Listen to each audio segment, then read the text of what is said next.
Earth as a singular planet. In fact, it is anything but. For this is a story not of a universe, but a multiverse, where universes and planets, such as Earth, were replicated and mirrored across a vibrating, infinite plane. Some barely different from the next. Others drastically so.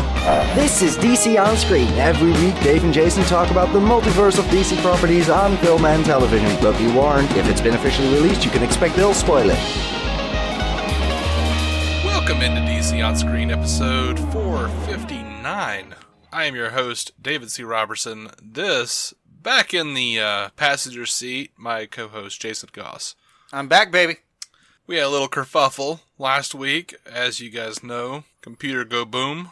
Yeah. As I understand it, you have a beast on your hands, though, now, that you've procured by probably some, I don't know, illegal means. Painful method? Oh, okay. Yeah. I thought illegal. No, this is a legitimate thing, but it hurt. Okay. It hurt. What are you going to do? But I wanted to be back this week, so I had to spend the money.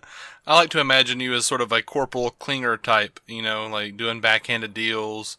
You scratch my back, I scratch yours. No. I wanted to be sure this time. Twirling yon mustache. This was a no tomfoolery operation. Well, good. Good to have you back, buddy. Thanks.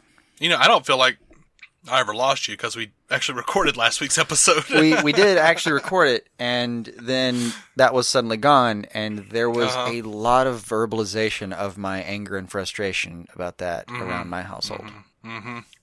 But, you know, a lot of thanks to Matt Carroll over the MCU cast, the Marvel Cinematic Universe podcast. He came on. He was a decent bloke. He did a good job.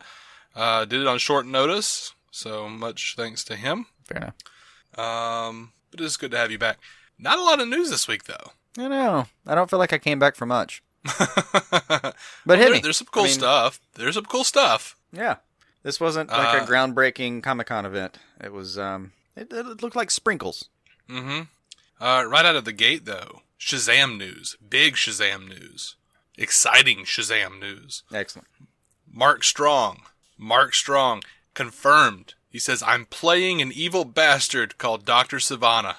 Oh, they're not even going to make us, like, hang out and wait on who? They're just like, nope, it's me. He says, they are always the best characters to play, the most fun. I was Sinestro in Green Lantern, which I thought was a rather good film, but it didn't do what they wanted. So I feel like I've got unfinished business in the DC world. I played a pretty evil character in that, and he was meant to get even worse in the second one, but that never happened. But I think I'm going to get the chance to do that in Shazam. I hope so. That would be nice. Now, he did comment on the intense amount of secrecy with which the Shazam script is being handled. He says, if you stop reading the script for 20 seconds, then the whole thing goes fuzzy and you have to start again. Everything is watermarked and traceable, too. He also said that I've been training like a madman. I'm about to go over and see the stunt guys. I've been trying all of these harnesses on. I think I'm going to be doing lots of flying around and firing electricity out of my hands. Oh, that's okay. Cool. Yeah, I mean, it kind of sounds like it might be closer to the New 52 version of Dr. Savannah. They're going mech suit with him? Well, I don't know about a mech suit, but, you know, he got, like, shot in the eye with magic and he could see magic and stuff, you know? Gotcha. Gotcha. Nope, that works for me. I like the guy. He was really, I actually liked him in Green Lantern. I did, too. He wasn't the thing that ruined this movie. No. And, you know, he also mentions, though, that something that Zachary Levi was talking about, and has talked about it being sort of like a superhero version of Big. Strong says, it's a funny film. It's about a young boy who can become a superhero but still remains a young boy, so there's elements of Big, there's elements of Stranger Things. I think originally the comic outsold Superman in the 1940s. You're correct. That is true. So... Why do you think it made it over to this property? You know, I think in the New 52 they did a bit where like Savannah goes to he winds up going to what's it called? I'm losing it. I'm not the biggest Shazam guy. I don't know. I'm the place where the wizard is. What is it called? Rock of Eternity. Rock of Eternity. And he goes there and he meets Mr. Mind, and I hope we get Mr. Mind in this. That'd be great. Minimally there's going to be like some shot of a worm somewhere, right? I would hope. Just a little Easter egg. In the comics, though, Mr. Mind, like, it turns out that he was just in, like, the larva stage the whole time, and he became, like a world-eating, multiverse, time-traveling moth or something. Tachyon-based butterfly, yeah. Yeah. That blue, that Booster Gold of all people is somehow in charge of tracking down. Yeah. I recall as much. Yeah, that's good stuff. But, yeah, that's exciting. I'm excited about all of that. Yeah, no, that's good news.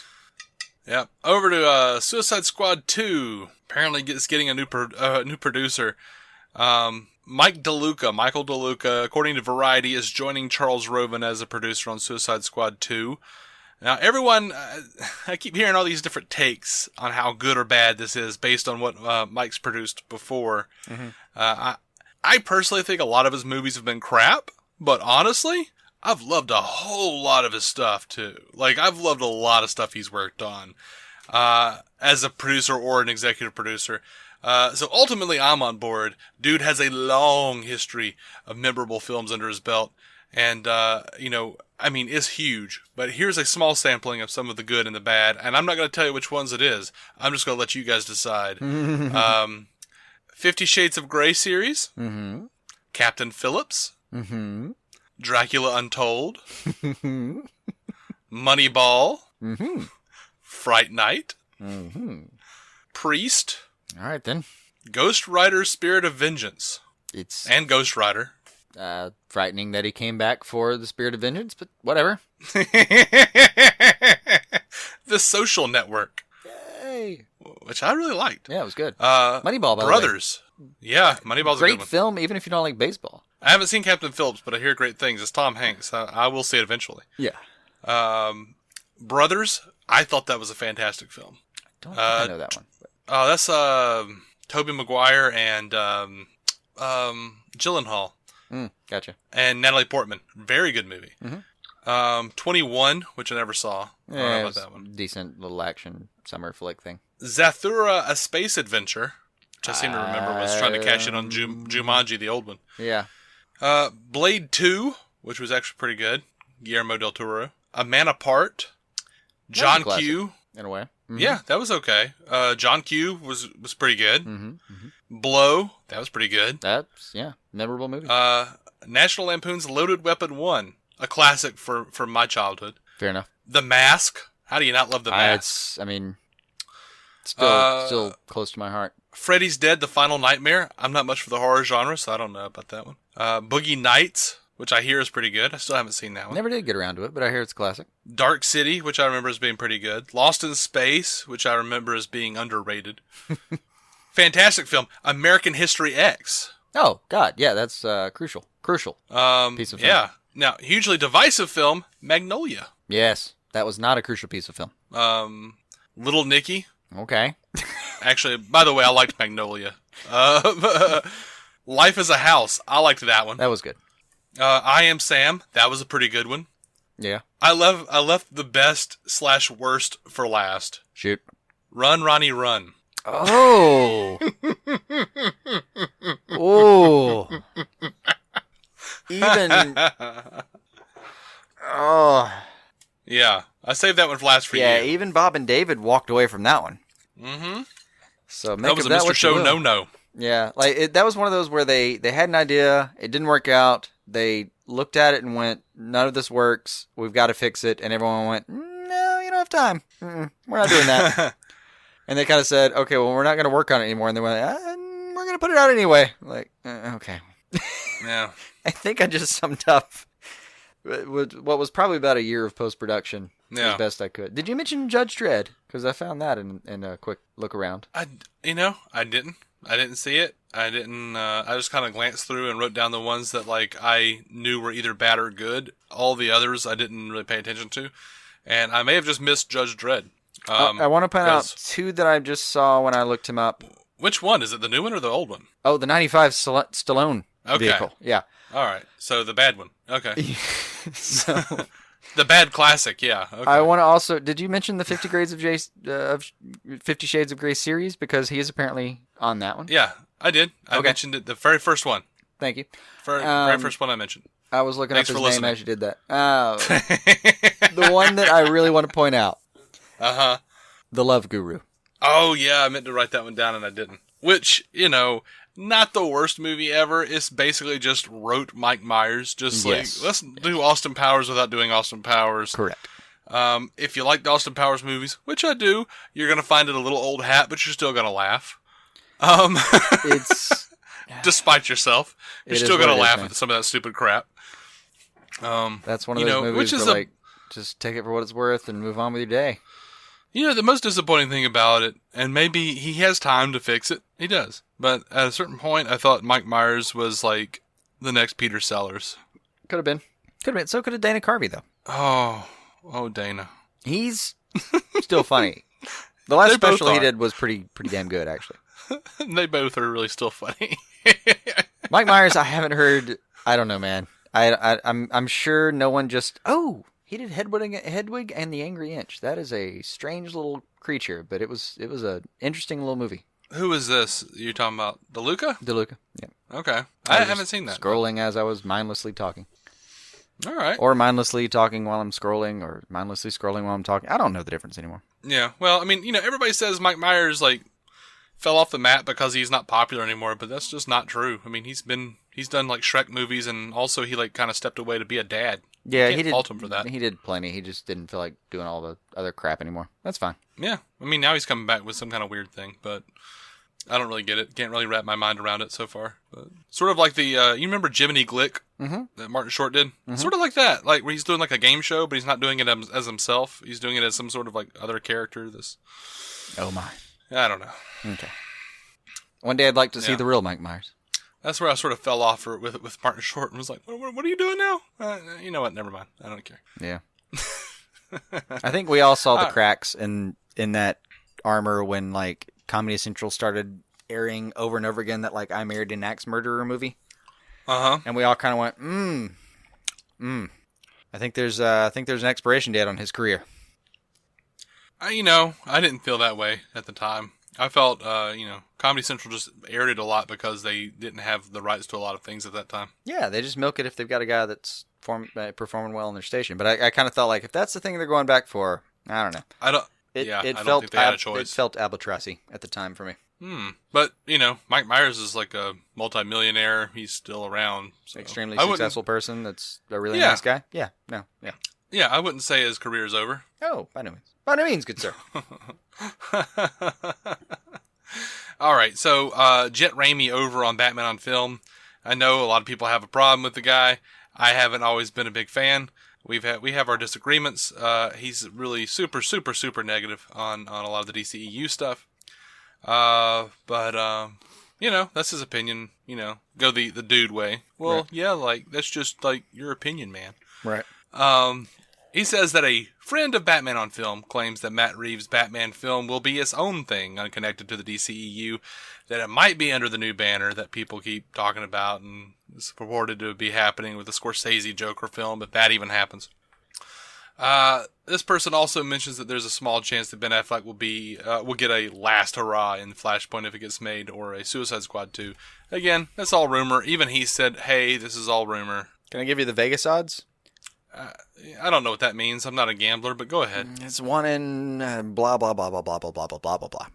All right. I'm just now calling that numerical shorthand for, oh my God. Oh my God. Which part do you think is whatever you just said? I've got what a do you guy think on is the low odds? inside, and I don't know if Matt Reeves' Batman is blah, blah, blah.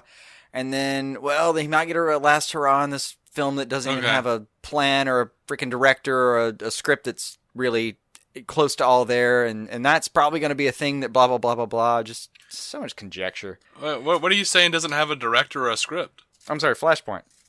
Oh, Flashpoint. Yeah. I mean, because Suicide Squad 2 is doing it. Gavin O'Connor is writing and directing. Yeah, they've got, part of the structure is there for that. Yeah. But going ahead to Flashpoint, blah, blah, blah.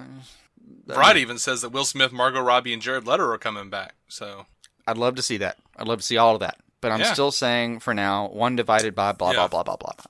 Flashpoint, who knows? I mean, any of this is still pretty up in the air with Right. DC, Speaking of up in the air and probably not happening, Joe Morton. Poor Joe Morton. Discussing the Cyborg movie, he says, "From what I understand, there will be a Cyborg movie. It will be about him and I, and about the family that he came from, how he becomes the Cyborg, etc. But from whence he came as well." And he said all that before. He says, "I think it's very exciting. I think it's exciting because there aren't that many, if any, black superheroes," which... Turn on your TV tomorrow. I mean, Black Panther is like the most anticipated Marvel film ever. It's got the most pre-orders of any Marvel film ever. No, I mean, he's still right. Proportionally, right. This is way off. Yes, but proportionally way off. But there's some stuff coming in the future that's like, right? Take a look at this. This is looking really good. I mean, seriously, turn on your TV tomorrow. Well, today, by the time we actually get this thing out. I think it's Tuesday night. The Black Lightning's supposed to premiere. Because it's taking the place of Legends. So I don't know. For us tomorrow, for probably anyone listening tonight, and for anyone who's listening in the future, Hulu? Or no, CW? So yeah, that would be it. Yeah, there's some exciting stuff happening in that direction. Mm-hmm. I mean, I'm just... Oh, God, I want to see Black Panther. Yeah. I go along with yeah, me too, actually. I'll go along with there aren't that many, but any? Yeah, you gotta open your eyes, buddy. You're in the business now.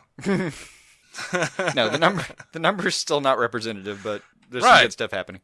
But yeah, he says in this case particular, because there's no alias, because there's nothing for him to hide behind, Cyborg that is, and that he has to be who he is all the time. I think it's a great kind of allegory for what it means to be black in this country. That is a very cool idea. That's a very cool way for it to go about, for them to go about it. Yeah, great theme. For them to present it. I like it. Great but I Warner Brothers isn't announcing it, and they're not commenting on whether or not it's coming. So yeah, who knows? Yeah, it's still in blah blah blah land. And speaking of who knows, David Goyer was talking to IGN during the Television Critics Association press tour. He says Green Lantern Corps is still in the works. He said, when asked when we can expect some sort of update on the film, he says, "I don't know. Who knows, especially with what's currently going on with the DC Universe. There's obviously a whole recalibration happening with that right now."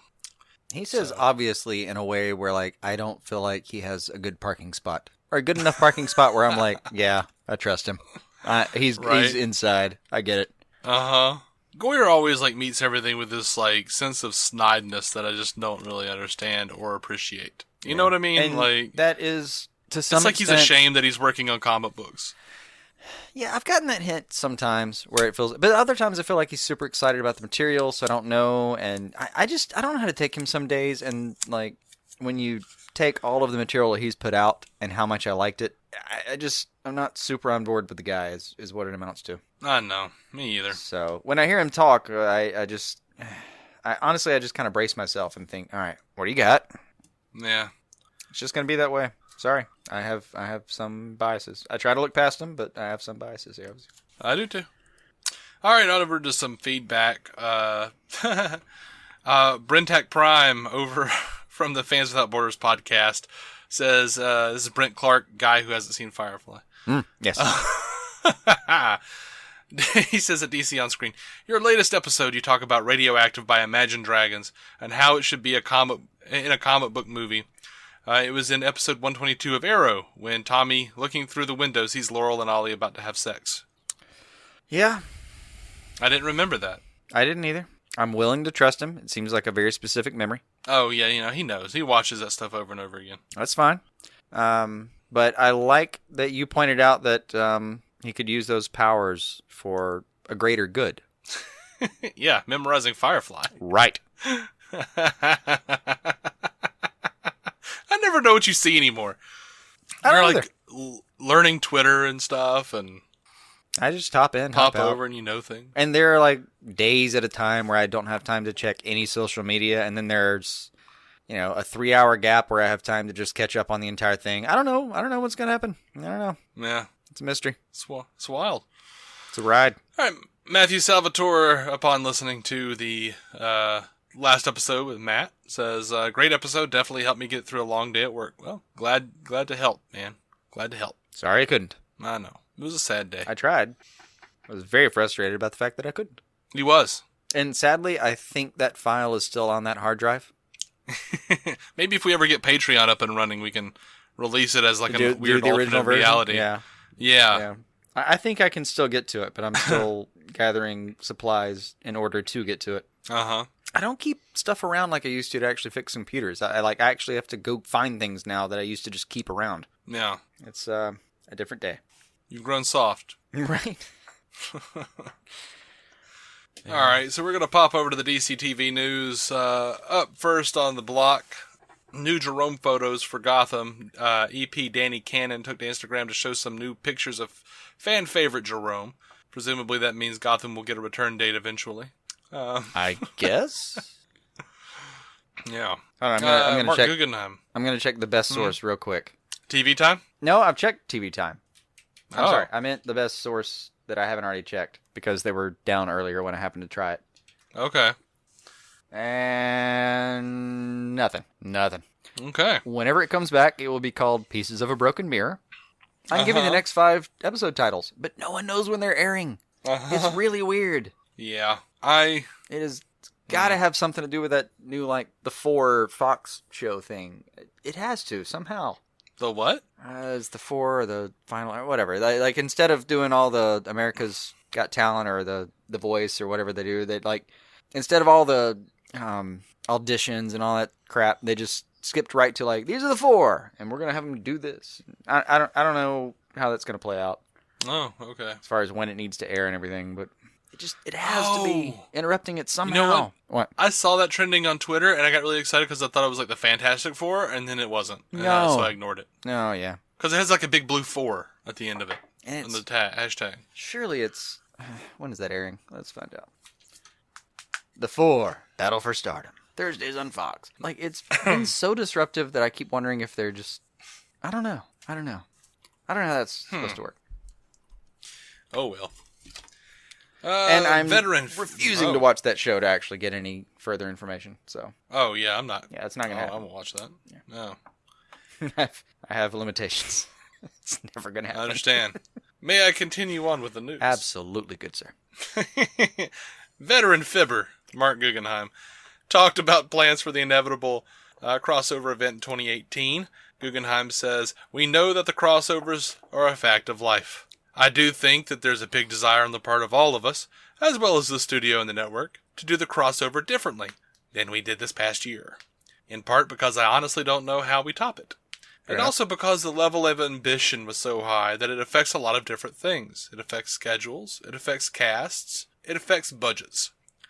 We haven't talked any specifics, but we have talked about a general agreement of thinking outside the box and doing something a little differently than what we've done in the past. What that is, I have no idea. None of us really know. My preference, actually, would be to start talking about it sooner rather than later, because it really is like doing... I know there's now 5 shows along with Black Lightning. That's not to say that Black Lightning is a part of the Arrowverse. That's above my pay grade. But I will say whether you consider it 4 shows or 5 shows, doing the crossover is like doing a 5th or 6th show. And getting out as far ahead of it as possible is always good. All fair, Mark. All fair. I continue to think it's, kind of funny that you guys dance around this Black Lightning not being a part of the thing. But whatever. Yeah. I get that it's a huge undertaking. But I gotta admit, I think they did a great job with this crossover. I enjoyed the crap out of it, but I don't know if you have to break that format and do something new. I think I would actually just be okay if there was another good reason for all those heroes to be on the same screen again. I think I would be okay with that. People won't understand where I'm coming from on this, and it'll hurt my credibility a lot. Mm-hmm. But one of my favorite X-Men issues was an issue where they were all just hanging out and eating pancakes. They were having breakfast, and they were fun character interactions where they were just talking and joking around. Iceman froze Beast's pancakes, as a prank. Mm-hmm. Wolverine and Xavier out on the stoop and it's raining. And they're just having a conversation, dark conversation about some shit that had just gone down. But I like those little moments, and my favorite parts of the last crossover, of both crossovers, were when everyone was just hanging out and talking. I think maybe one of my favorite parts of Earth X was just the conversation where it ends with Barry turning around, seeing Oliver walk out of the dressing cubicle and go, "Damn." Yeah. I mean, I like that interaction. I don't need like a big like special effects thing. I'm okay just, watching those cats hang out and talk, and like they should just do like a superhero summit, Yeah. Like I actually understand entirely. Like, I don't want to just see the characters separated in a way that's kind of a false crossover, because that's what I'm mostly worried about. Because it's CW and they do that shit. They've done it to us this season, even after learning their own lessons. Like, they do that shit to you. Yeah. So, I mean, I would really like it to be a genuine crossover, but that would be nice. I would actually like to see a few more character moments that don't have to end in, somebody kicking somebody else. That'd be fine. Yeah. I understand if people just want to see like a battle royale, but like, if anything, two things occur to me. One, a civil war of some kind might be fun. Mm-hmm. But then you'd have to have some deeply involved storylines, or I'm just going to call it like a Civil War ripoff. Like that would have to be extremely organic for it to be. What'd be cool Mm-hmm. is if they did a mind control episode where they all have to fight Martian Manhunter and Superman. Yep, you lost me at mind control episode. I don't care. Fuck that. Don't care. They're like the two powerhouses. I know. I mean, I understand the power levels, but nope, don't care. Not interested. Out. But I kind of like more the idea of, like, what if you pitched it as this, like, for the first, let's say it's 4 episodes again. And what if, like, for the first 2 episodes, there's a lot of personal goings on, but, like, as a premise that's established in the first 10 minutes, first 5 minutes even, of the first episode of this crossover, you kind of say, like, we're not fighting, nothing's going on. That's the premise, is that there is nothing going on. There's no reason to, like, we have everything under control for a minute. And then you deal with everyone's personal issues for, a couple episodes. And then somewhere in episode 3 of 4, it's more of a rapid escalation into, oh, crap. And then episode 4, you actually see everybody suit up. But in that case, you'd have gotten 75% of that would have been the stuff you were talking about. Yeah, except I'm out because you're a meanie head. Personal transgressions aside, I think I could get behind your idea, is what I'm saying. I'm trying to be supportive, meanie head. It's not what my heart tells me, Jason. All right, well, we were just joking around, so this seems a little weird to get into, but Melissa Benoist was talking about the Andrew Kreisberg aftermath. Because he was the EP and he got dismissed over sexual harassment allegations. And Benoist says that was a major disappointment. The show has recovered as a cast and a crew together. We have an atmosphere on set now that I'm extremely proud of. There are a lot of amazing men that work on our show, and we have a lot of amazing women in powerful positions on our show as well. We're all in the fight for equality and for a safer atmosphere in the working space. All right, Sounds cool. great. I genuinely hope that's actually working as well as she described. Yeah, me too. Don't know what else I can say about it. Yeah. Jesse Rath responded to the makeup backlash. I don't think I talked about it on yours and I's, or how do I say that? Mine and yours, whatever. Our version of the show last week, but I don't think I talked about it too much on the Matt version that actually made it to air. I hate the Brainiac 5 makeup. It was terrible. And apparently there's been a lot of backlash. Jesse Rath, who was absolutely terrible. It looked like someone ran over a character from Avatar, and they propped the roadkill up in a wheelchair. I just thought it looked like a shoddily done Andorian. Also good. But Jesse Rath, who's taking the role of Brainiac 5, says, I get better looking throughout the episode. I promise. Just wait till I start talking. I'll grow on you. That's fine, but I'm still going to take away points from whoever made that trailer and chose that shot. I hope he's right. Yeah. Now, the synopsis for the January 30th episode of The Flash, Honey, I Shrunk Team Flash, is saying that Cecile will be getting mind-reading abilities for a minute due to her pregnancy. That is the stupidest idea. It's like the dumbest thing I've ever heard. I don't know how that's supposed to work, but it's Flash. I'm just going to give him a...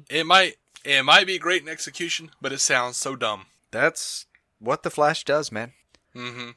So it looks like Hyrax might be coming to the Flash. Sounds like Hyrax. Veronica Dale, mid-20s to 30s, female and environmental activist, back when she was still sane, turned animal liberator turned domestic terrorist who's the leader of the Eden Corps, a cult-like organization that proposes to turn back the clock to a pre-industrial age, and if millions of innocent people have to die in the process, well, that's just tough. Large principle. Yeah, sounds like Hyrax. It does. I'm not the biggest fan of those types of characters. Don't really care. Maybe it'll be interesting. That's about where I am with it. I feel like we're being like, really down on it, but No, I mean, I that's because we are. really hope they do something with it. I just not a huge fan usually of the, fuck everything. This is the way I want the world kind of character sometimes. Yeah, well, Like anything else, though, if I'll step back, that comment is not meta enough. Every villain wants the world the way they see it. Every hero wants the way the world the way they see it. Just give me some good motivations and I'll be fine.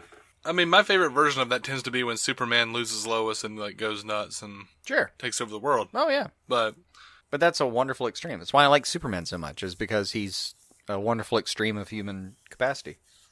Yeah, like anything else that may have appeared on The Flash, it might sound crazy, but just give me a good version and I'm down. Motivate the characters correctly, and I am with you. Yeah.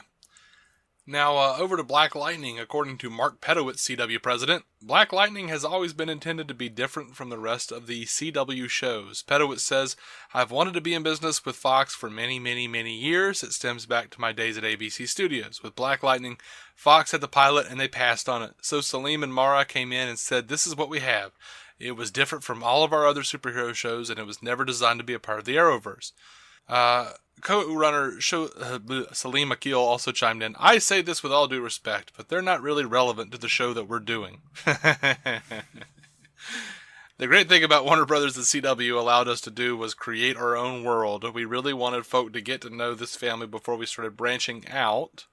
Akil did confirm, though, that he had on occasion wondered what Earth Black Lightning exists on. And, Black Lightning was on the little teaser they did. Yeah. Where they suiting up teaser? Had everybody in the suiting up. Yeah. And then he's like, oh, you guys are going to wait for the new guy to charge or whatever. And I'm like, yeah, I don't see that zombie in there. That bastard's going to be part of the Arrowverse. Yeah. Although iZombie's so far in that like their big problem is zombies, and the rest of the CW's version of a problem is super people. So I think they're completely incompatible at this point. I don't think there's a crossover potential. Yeah. Unless you just pick like a random Earth out of the woodworks and say, I'm Earth 22 or whatever. Yeah. Well, we're on Earth 33. We haven't had a crossover yet. Are we 33? According to Grant Morrison, the real world is Earth 33. Yeah. Oh, okay. Well, if Grant said so, I'm down. I'm good with that. I usually go along with whatever Grant says. Yeah, I'm fine. And I know it's confirmation bias, but if you just don't agree with him, just take enough LSD and think about it long enough, you'll agree with Grant Morrison.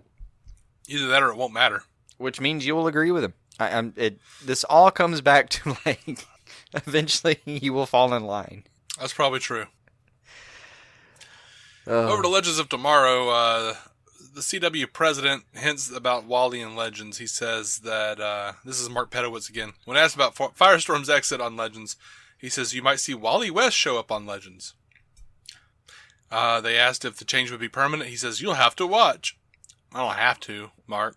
I mean, we will, but come on, dude. We will.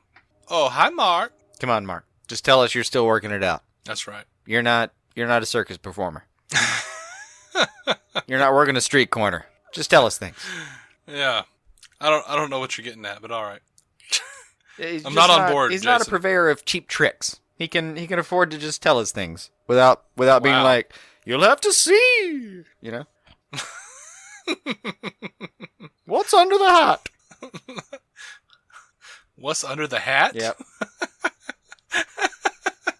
That's what street performers do. Who's speaking that voice? What's under the hat? Oh. Yeah, that's.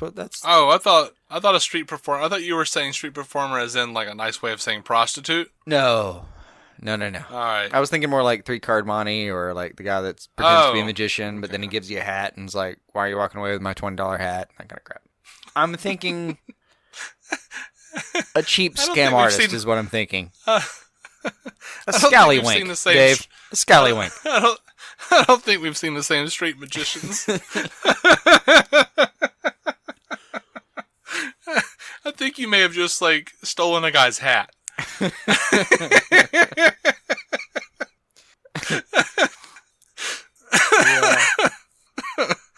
But I promise you walk through the streets of New York and you'll be offered a hat that will have consequences. And like that's I have no doubt. that's the image I had when he said it like that. I was like, come on, dude, you're not hustling. That's not what you're doing. Just say things. I'll think of you if I ever get a consequential hat offer. Yeah. Hey, I'll hear music in my head like, hey, sir, would you like a hat? Dun dun dun. You're going to walk up to some guy in New York City. He's going to say like, hey man, you want a free hat? And you're going to be like, cool, that sounds fantastic. Yeah. The top of my head is cold. And then you're going to take that, and then you're going to try to walk away, and like 3 of his brothers are just going to walk up on the side of you and be like, yeah, did you just take his hat? And you're going to be like, hold on, I need to call my lawyer. And you're going to call me, and I'm going to be like, okay, what's happened here is you've walked into a hustle.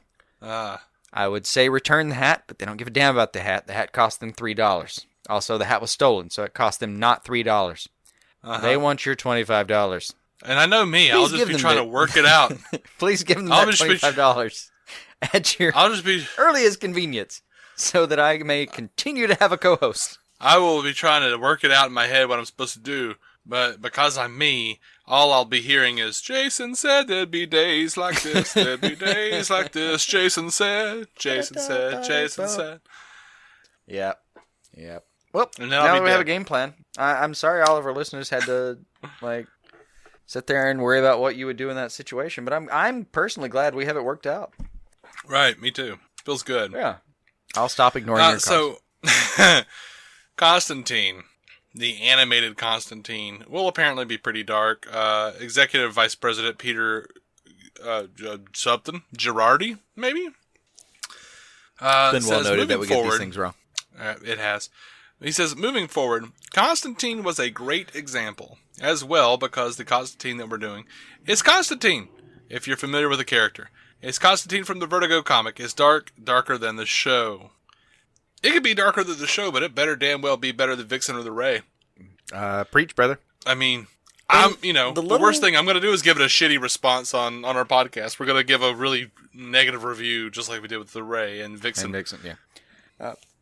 Honestly, like, it just kind of... What have we seen? The Predator has no teeth, y'all. We've seen like 2.5 minutes of this so far. Uh-huh. They weren't a bad 2.5 minutes. No, they weren't. If that's the level they keep it at, I'll feel pretty appreciative that that's what I got. Right. Like, I just wonder if they constructed that 2 minutes and then like everything else is just a mighty unraveling.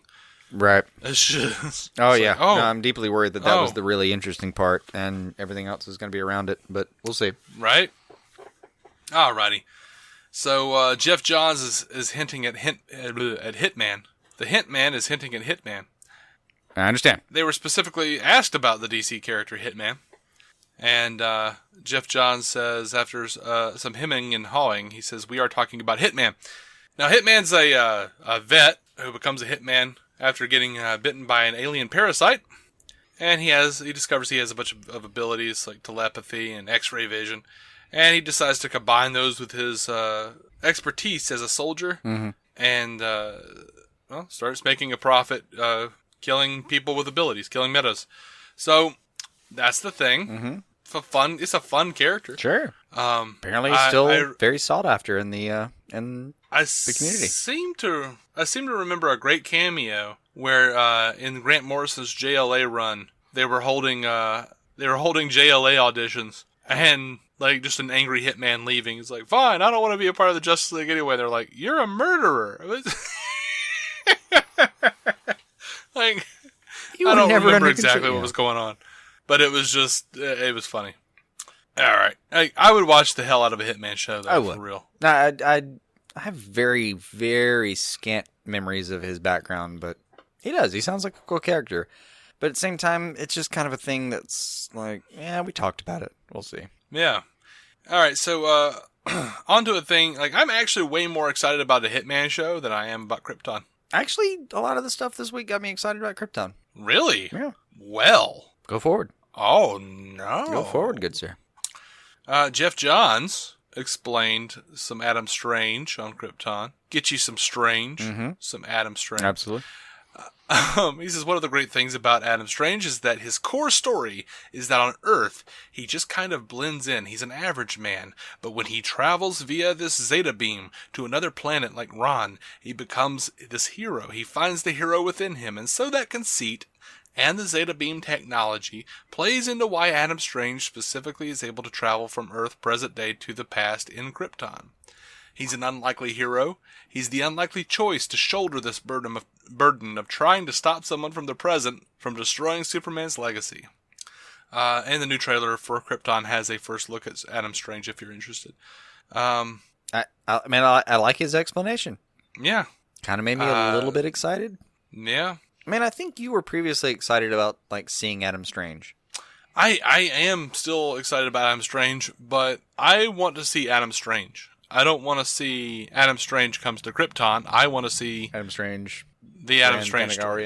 conflict kind of thing. And I want it a very specific way. You know what I mean? I want it old style retro sci-fi. Like Jetsons jetpack kind of crap. Yeah, like Sky Captain and the World Tomorrow type stuff. I don't think you're going to get that. But I know. Hopefully we'll get a very human character in a very strange place, which is kind of the heart of it. So yeah, you'll get close. Now, David Goyer is claiming that Krypton will skew a bit closer to canon than some of the other DC properties we're familiar with. He also said that at the TCA that the Omega Men and Green Lantern could show up. He says the deal with the show is kind of this gateway into the DC science fiction universe. Because also the Phantom Zone figures into this show, it means we can delve into other times and planets eventually. Any of these characters could eventually show up, said Jeff Johns. So that's kind of the only thing that would make me care, probably. I like the idea that they're going to delve into kind of a sci-fi bent, which is fitting given where they're airing. Yeah. But again, I got to see how this goes. Yeah. Now, Goyer says that they even have a 7 to 8 year plan on Krypton. Yeah. He says this is an untold story and time travel is involved. History could be changed and what happens in the story can be very different from the backstory people know. I feel like that is both an empty promise and accurate. If we take into account every DC TV show that's ever happened. There's almost nothing that happened on Smallville coincided with anything in the comics ever. It was rare. But the nice thing about Smallville was it took it into a different place. My biggest problem with that is that there is so little focus. I know there's a lot of canon out there for what happens on Krypton. I know there is a story out there that has been told about the days when Krypton was fine and the days when it was not going to be and everything before we ever had Kal-El. I get it. But it's not the most important part of the canon of DC Comics. So what cracks me up is that he's we're going to stay really true to the comics. And this tiny little faction where I'm sure there are a lot of people who care deeply about it, but for the most part it's we're going to stay true to the comics. And this tiny part of comics that you'd have to find a university library to check up on the comic itself to see if it was accurate. Because no one knows! Whereas we've got a CW verse where the stuff that's, here and there, it's, kind of close sometimes, kind of way off others. It gives and it takes. We don't know. It gives and it takes. Staying true to the comics isn't necessarily always the greatest thing. That's fine. Right. You can tweak things. And some stories are better told in that format than they are on a television format or a movie format. And you can adapt things. But, to say, we're going to stay really true to the comics for a thing where no one knows them, it just seems silly. I already feel bad about saying, no one. Obviously, some people know them intimately. But it's not part of, the huge... All right, after Man of Steel, a lot of people could name Jor-El. Yeah. How many people do you think could name his grandfather? Kal-El's grandfather. I couldn't have. Couldn't do it right now. Mark Waid could. Could not do it right now. But only because of Krypton. Yep. All right. That cracks me up. Man. Sure, I see it. When I read it, I was like, "What canon?" I know it's out there. Krypton's exploded. I do, but I mean, I know there were books. Yeah, I've never been interested in Krypton very much. before the explosion that created the character that you really care about? Sure. Yeah, look, and that's primarily because every story I've ever read that was based on Krypton is a lot like the scenes from Supergirl that's based in Krypton, where it's just like, this is the most boring thing I've ever seen. Well, I mean, every now and then there's a really nice scene about someone trying to get out of Dodge. Well, sure. Absolutely. But like in nice, Injustice 2 actually had a really great scene of like Kara trying to get out of Krypton. Uh-huh. That was really pretty fantastic. Yeah, there's occasionally something like that, but most of it's sort of like, But when you condense that down, in it's like like, a Shakespearean. hey, your entire planet is exploding and you're trying to escape. Like, how do you not make that a good scene? That's just Die Hard. I don't Part know. 12. Ask Supergirl. Yeah, I know. Like that is Like you have, Laura destined to be a good scene. Benanti, like, verily, daughter, you shall follow thine cousin, and verily upon thine. I mean, I don't think they actually said that kind of stuff, but it was so stilted. They might have said barely here and there. You think? They might have pitched the word verily. Well, in the you think it may have been like the Brana Thor before they like decided to contemporize it all. I don't know. It's possible. I don't know. I like saying verily. I don't know. It's one of the things that bothers me about Kryptonian speak on Supergirl is like it feels like the book all of them most recently read was the like King James version of the Bible. Mm-hmm. It's really distracting and doesn't make any sense. Yeah. Or minimally Canterbury Tales. I feel like the King James Bible is probably the favorite iteration by proctologists everywhere, because verily it came to pass. I want to point out that there's some proctology in the Canterbury Tales too, and it is not pleasant.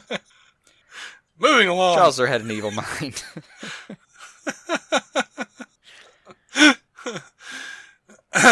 Over to HBO and the Watchmen. HBO President Casey Bloys says he seriously, you guys got to change your names. I can't keep doing this. We need a bunch of Smiths. Everyone needs to be a Smith. We can pronounce that. Yeah. Smith or Jones. Says he. Good call. Right. Says he recently took a look at the Watchmen TV pilot script. He seems pretty excited. He says, I've read the script. It's amazing. I'm thrilled. I imagine we'll shoot that this year. I'm down. Let's do this. Yeah. I'm not excited about it. I'm just kind of here. But if it's really good, I'll dig it. I'll dig it so much. Like, I'm open is what I'm saying. Like, I'm not like chomping at the bit to see it, but I'm open as hell. I kind of, I'm not that excited to see it. Like, I'm not counting down the days mentally or something. Mm-hmm. Because that's not an option right now. But honestly, I how to put this? The material that he's working from is so good that I am super excited about seeing whatever version comes out of it. Yeah. Because, like, the Watchmen concept, the Watchmen execution, everything in that damn book is so good that it honestly feels really hard to fuck up. I mean, we'll see. We will see. I mean, you can. There was a lot that they couldn't fit into the movie. Sure. And then they wound up fitting a lot of that into the movie in the Ultimate Edition, which is awesome. But so good. And even when the stuff with the pirate gets a little distracting, it's still really good. Tales of the Black Freighter is one thing I could really do without. I get it. I could really do without it. I was fine with it. I'm good. All right. Now, animated films. Mm-hmm. They're doing the continuity in the DC universe animated continuity. Mm-hmm. The R-rated Suicide Squad: Hell to Pay. Now, it is rated R for strong bloody violence throughout, sexual content, brief graphic nudity, brief graphic nudity, really? And some drug material. They released the cast listing. It's a pretty impressive cast. By the way, I want to guess that right now, brief graphic nudity is a butt crack. I don't know. Just want to guess that. I don't know. I don't know what brief graphic nudity means. I don't know if it means a dick. I'm going to go with butt crack. Okay, we'll see. We will see. That's my official dollar bet. Because I'll watch it. I mean, we've got Christian Slater as Deadshot, man. Tara Strong as Harley Quinn. Vanessa Williams as Amanda Waller. They've got a bunch of other people here I don't really know. Greg Grunberg as Maxim Steele. I mean, but look at Matthew Mercer. I know him as, bad Green Arrow from the Earth X, Right. He's playing Savage Gunman. Now, let's look at some of these other characters, though. We've got Deadshot, Bronze Tiger, Captain Boomerang, Killer Frost, Copperhead, Harley Quinn, Amanda Waller, Zoom, who is C. Thomas Howell, by the way, which is the same character he was the same guy that played Zoom in Flashpoint. Scandal Savage, Vandal Savage, Professor Pig, Silver Banshee, Vertigo, Maxim Steel, Blockbuster and Tobias Whale, Knockout, Dharma, Punch, Harvey Dent, and Two-Face, and Savage Gunman. That's a huge list of people for this movie. Yeah, that's a lot. It's going to come out sometime in 2018. I'm down. Yeah, Suicide Squad. Hell to pay, y'all. Hell to pay. I'm going to say a little more country, a little more southern. Hell to pay, y'all. Hell to pay, yeah. It's like you were raised for that moment. I know. I'm sorry. I was proud of you. Right. You shouldn't be. Bruce Timm spoke with comicbook.com during a Q&A at the premiere of Gotham by Gaslight and revealed that the Elseworld story he'd most like to tackle next is Superman Red Sun. Oh, hell yes. Please. Except don't have so much fucking. Right. Can we, just have, Superman hanging out with Diana, why don't you put the whole world in a bottle, Superman from Lois, without their nipples poking out of every garment they're wearing? Yes. Can we... I would love for this visual style, and even, honestly, everything about the way the Timbers tell stories, I would love for them to tackle Red Sun. Except, can we please leave all the sexualization out of it? There's no need for it in this story. It's not. And it is an incredibly powerful story without any animated people boning each other. Please, this is a public plea from me. Yeah. Please, Bruce Timm, stop boning animated characters. No one needs to have a revelation by, seeing Wonder Woman go down on Superman. No. Not going to be useful here. Just tell the damn story, man. Yeah. Stalin getting tied up by Harley Quinn is not something I want to see. But it feels possible now. It does.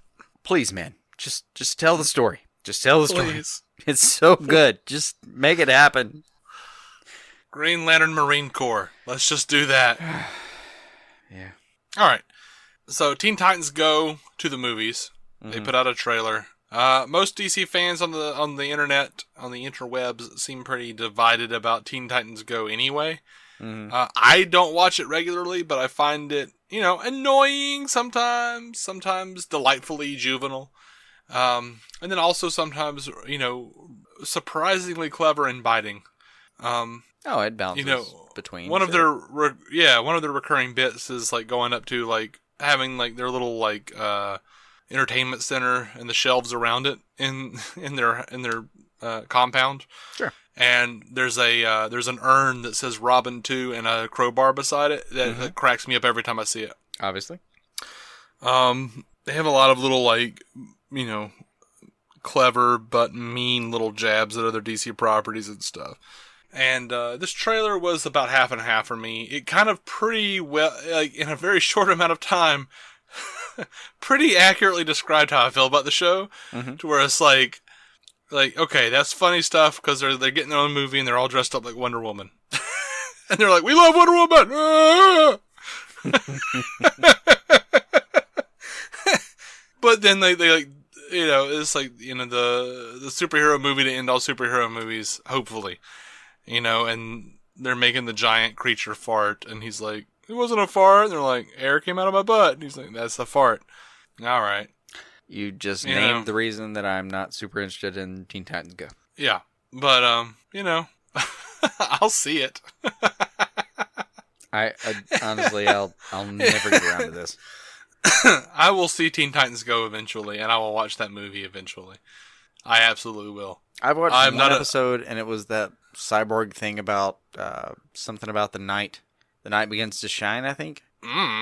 Where it's like his favorite song, and they keep getting on to him for every time there's like a hype moment, he plays his song, or just in his downtime, he like plays his song, and it's like, the night begins to shine. I don't know.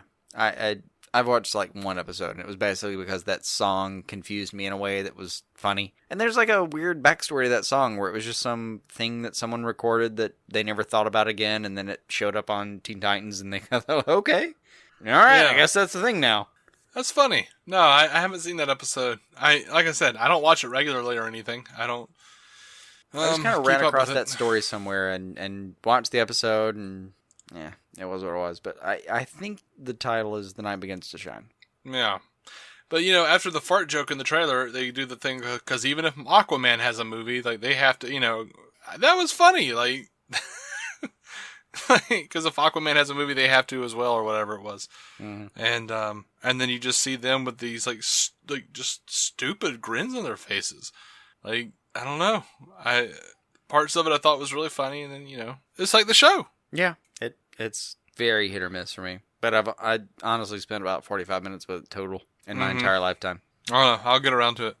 Like, one of the really clever things they did was on the show was I can't remember who it was, but some villain who sort of threatened to like have them start over or something, or reboot them or something like that. And they were like, "Oh, you can't do that. You don't have the power to like completely change reality." He's like, "Actually, it's already happened."